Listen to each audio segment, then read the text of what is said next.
Alright, I'm going to describe a problem where the cranking gets delayed because the grease sits between the post and the terminal. That's what I'm going to talk about today. So hopefully this is helpful. Alright guys, I just fixed an issue on my car.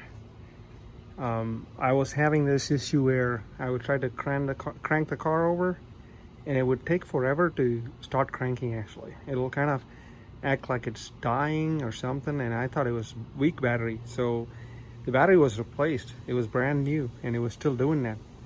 And you know, I was looking all kinds of things from you know, failed starter or failing starter, and you know, watched all kinds of Scotty Kilmer videos and you know, all that good stuff. And then I came over and tried to measure the voltage between the batteries, and I found there was always a lag. So when I looked for the voltage, it would, like, I had to keep the probes on there for a good 5 seconds before it would read the voltage out. So now I was like, oh, it probably has a poor connection.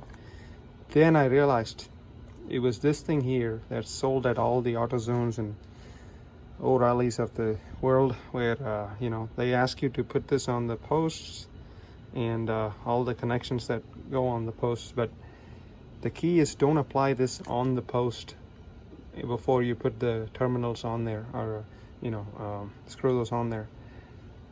You know, so what happens is there's a electrical resistance between the post and the terminal when you apply this on the post. So install these first and then apply this on top of that. All right, if you do it the other way around, where you put the grease on the terminals, on the post first, it'll result in really delayed cranking, and it's probably going to burn out your starter or something like that. So just a quick tip. And I mean, once I pulled these out, cleaned the terminals real good, put the connectors back on, I mean, it cranks like a champ. Hope that was helpful.